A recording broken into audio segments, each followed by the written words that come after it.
safari viewers. Welcome to the Cincinnati Zoo and Botanical Garden. We're at our lion habitat today with Imani. My name is Wendy and I'm here with my coworker Alexa, and we're going to see if Imani might be interested in doing a training demonstration for you guys while we learn all about lions. So Alexa is going to start working with Imani there, and we'll have a chance to observe. Give her a freebie maybe. Yeah.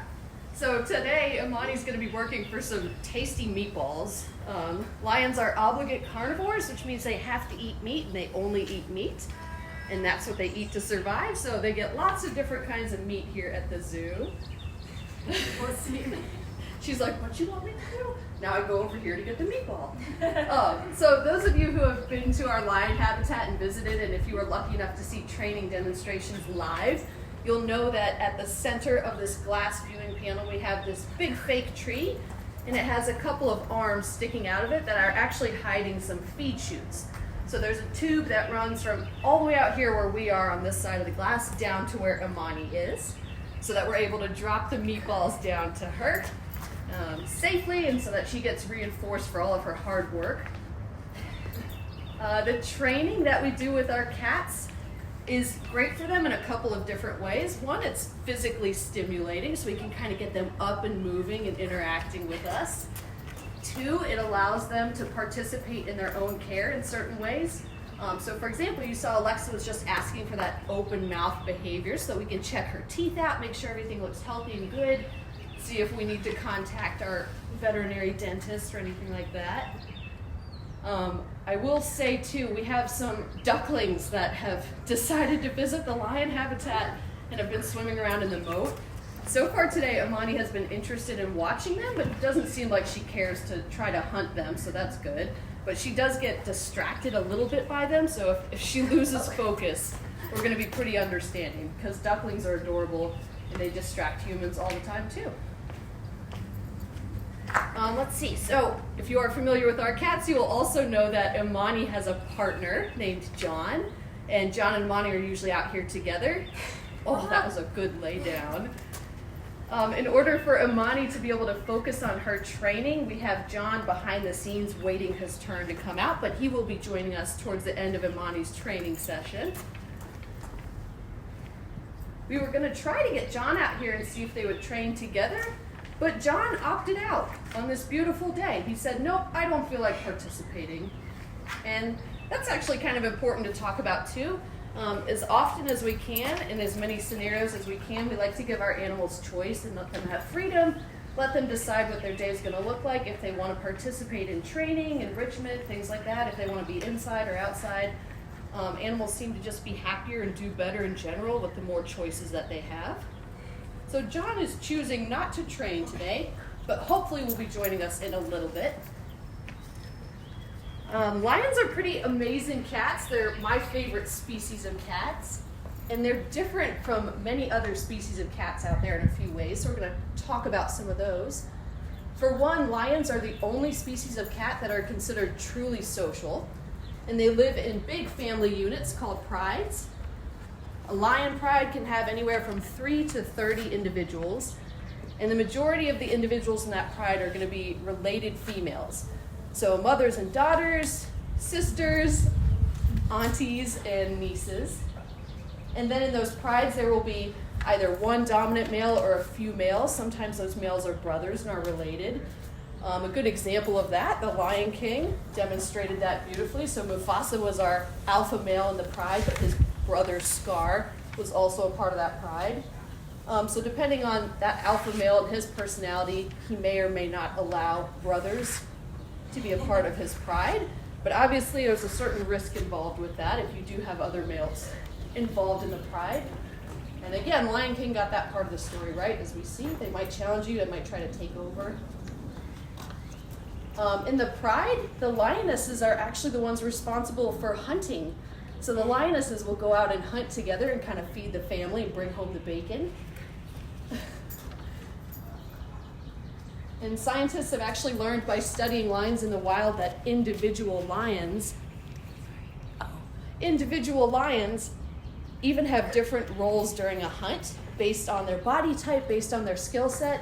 So your faster, quicker females that are a bit more agile might be responsible for chasing and flushing a prey item. and your bigger, stronger, bulkier females would be responsible for tackling that prey item or taking it down and making it kill. So that's some pretty cool stuff.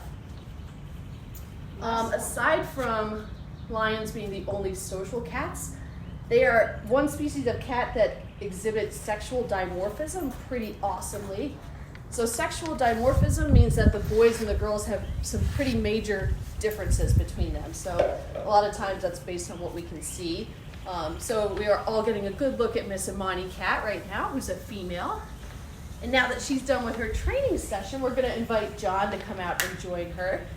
So when John comes out here, you're going to get to see our male lion, and you'll notice one major difference between the two of them that should be very apparent right off the bat. So male lions actually grow and develop that big, beautiful, gorgeous, furry mane that we're all so familiar with, and that's so very iconic to the look of the lion. The males develop that big, hairy mane because they have all this extra testosterone in their bodies, and testosterone means more hair, as maybe some of our viewers out there can relate to. All right, so if John chooses to join us, which again, we talk about choice, and he doesn't have to if he doesn't want to, but hopefully John will choose to join us, and he'll be coming from the back of our habitat up here. And if he does come out, he'll get a delicious femur bone, which we're gonna offer to Imani now. Let's see. So we talked about sexual dimorphism. Hopefully John will come out and demonstrate that for us. While he's making his way out, if you take a look at Imani's tail, you will notice that she has a very unique tail for a cat. It actually has that pretty black tuft on the end, and a tufted tail is unique to lions as well. No other species of cat has that. And the tail tuft actually is not just cool looking, it's very functional, and it serves a purpose in how the lions communicate with one another. So if you have a cat at home, you're already going to be familiar with how cats use their tails to communicate how they're feeling and what they want and what their intentions are. So some of you might already know that when your cat gets grouchy, one of the first things they'll do is kind of start flicking their tail around. That tuft on the end of the tail kind of just exemplifies that tail tip, and it exaggerates whatever the lion is communicating with their tail. Just says it makes it a little easier for anybody reading those signals to understand what their intentions are, what their communication is. Also, that tail can be super helpful when the lionesses are out hunting, especially if they are stalking prey items, if they've split up and they're hiding in grass. They can actually just take that tail, flick it up in the air, and almost use it as a little signal flag to signal their positions to one another, and to kind of signal and communicate where they need their sister to go, or mom needs to go, who's doing what at what time. So it's pretty cool. It's functional, and it's just very impressive looking. You gonna try and call him? Yeah. John! Whoa. John's like, what? What's, uh-oh. Mama. Bonus bone for Imani. So since John is out here in the habitat but hanging around at the back, I guess you guys, anyone who's very familiar with our habitat will notice some new features out there.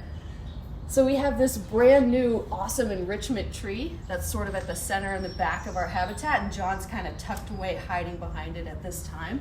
We also have this brand new Pride Rock feature that overlooks our moat and kind of faces one of our public viewing areas. And then these big, giant, massive logs that we brought in as well, which are great for perching and scratching. And these changes were just done this winter, so we just started letting our cats back out into the space earlier this week. And John is not entirely sure that he's convinced that he likes the changes just yet. So that's one of the reasons he's kind of hanging around at the back, still trying to get comfortable with change. Like some people out there, John doesn't love change. He's like, no, why can't things just stay the way they are? But he always adjusts well and gets comfortable with time. Imani, very different on the other hand. Imani came out day one and loved everything immediately. And she was actually laying on Pride Rock watching the ducklings earlier today. Let's see here. Do we have any questions from our viewers that... Yeah, we did get a couple questions about why lions roar and how far away you can hear it. Ooh, that's a great question. So you can hear a lion's roar for up to 5 miles away. So some of you that live very close to the zoo might actually be able to hear John roaring from time to time. And lions will roar to communicate different things to each other. One thing they're communicating to other lions is their location. So basically, male lion would roar to let all the other rival males in the area know, like, I'm here, this is my habitat, this space is taken, these ladies are taken, don't bother coming into my territory. They can also roar as a demonstration of how big and strong and healthy they are. So a male lion might roar and kind of show off in front of a female. And they can also do the roaring as a contact call. So the social unit, the family, will start roaring and everybody will join in and do this big chorus of roars together. And sometimes it can just be like a team building exercise, like get together with your team and you do a chant or a cheer together or a song. And sometimes in their case, it's also to contact each other. If somebody's gotten too far away or lost track of the pride, they can let each other know, hey, we're all here, come back to our voice. So very functional, lots of reasons why they might roar. And they typically do a lot of that demonstration and territorial roaring at dawn and dusk. So especially if you've been here at the zoo early in the morning or later in the evening for one of our evening events, you have probably had the privilege of hearing John and Imani roar, which is always cool.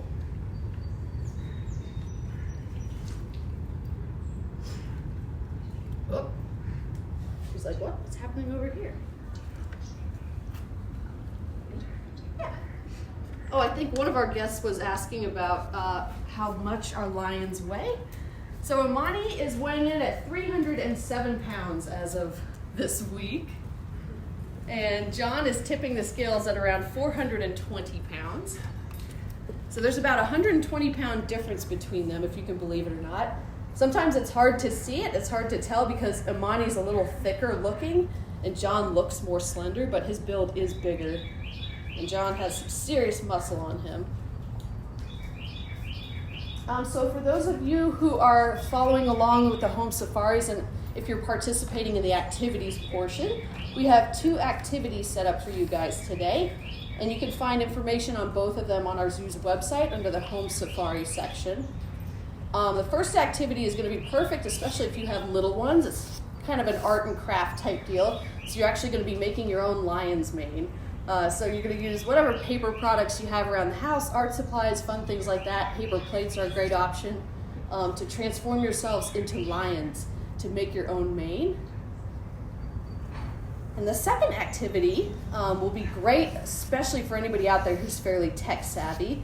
So we're actually going to encourage you to participate in animal research by helping scientists sort through camera trap images. So you would download the Zooniverse app. That's spelled Zooniverse, Zooniverse. And then once you have that app downloaded, you would go to Snapshot Kruger.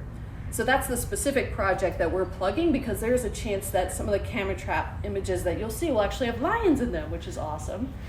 So the way it works is scientists working in Kruger National Park in South Africa set up camera traps all over the park, hoping to snag photos of the animals that live in that area. And they're just trying to collect data on what species of animals live in that area, what numbers they're in, any kind of interactions they're having with each other.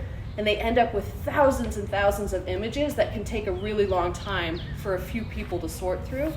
So that's where you come in. You guys can help them sort through those images, and you're basically going to identify whether or not there's an animal in that picture. So you kind of swipe left for no animals in this photo. Must have been a blade of grass that triggered the camera or something like that. And you would swipe right for yes, I see an animal. And the cool thing about it is that if you're big into animals and if you're following us on the Home Safari and you're following our zoo's Facebook page, then you're probably into animals. It's really cool because you never know what animal you're going to see next in the next image. So you might see lions, you might see warthogs, impala. Today, for the first time ever, I had a honey badger, and it was a pretty big moment for me. So you can kind of get the whole family involved. You can pick out a species of animal that's a goal that you hope somebody will find. Like today we're going to sort images until we see an aardvark, for example, or something cool like that. And the best part about it is that you're actively participating in actual research that's happening.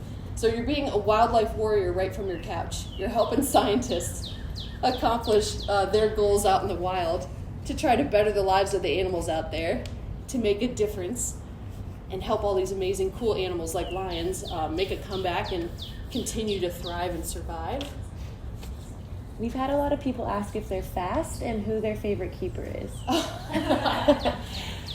Yeah, these guys can be really fast when they want to be, absolutely. The prey items that they hunt are faster, so lions typically have to rely on teamwork and cooperation in order to actually successfully capture and kill prey. But they're definitely faster than humans for sure.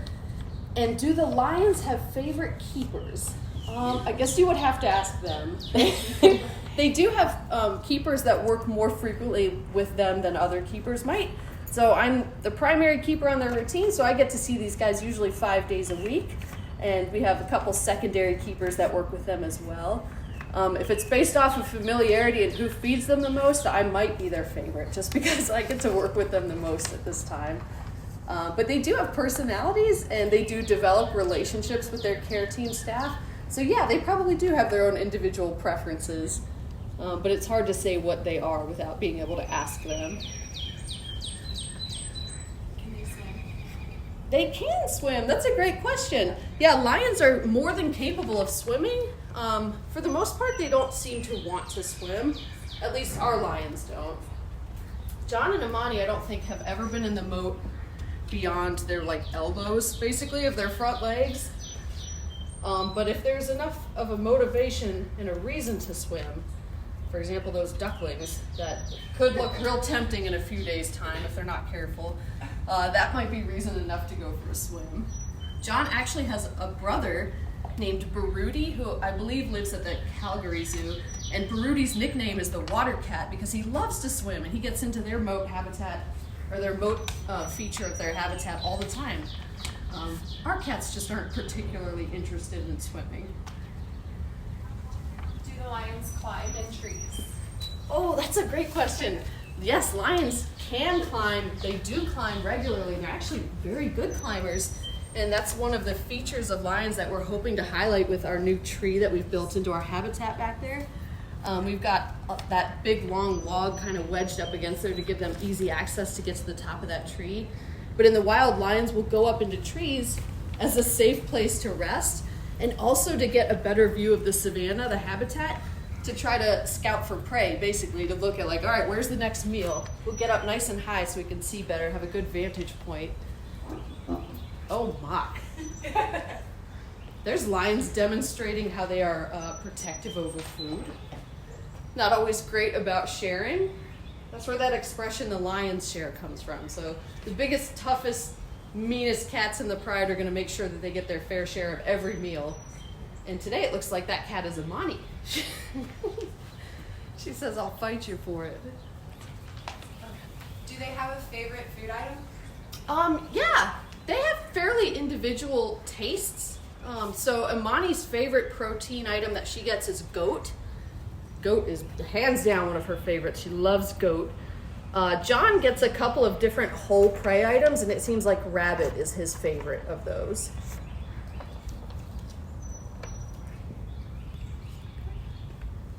All right, I think that is going to about do it for us here at the Cincinnati Zoo Lion Habitat. Thank you so much for joining myself, my fellow keeper Alexa, and John and Imani, of course. Hope you guys are doing well at home, everybody. Stay healthy out there. And if you would like to tune in tomorrow again at 3 p.m., we're going to be visiting with our penguins. Have a good day.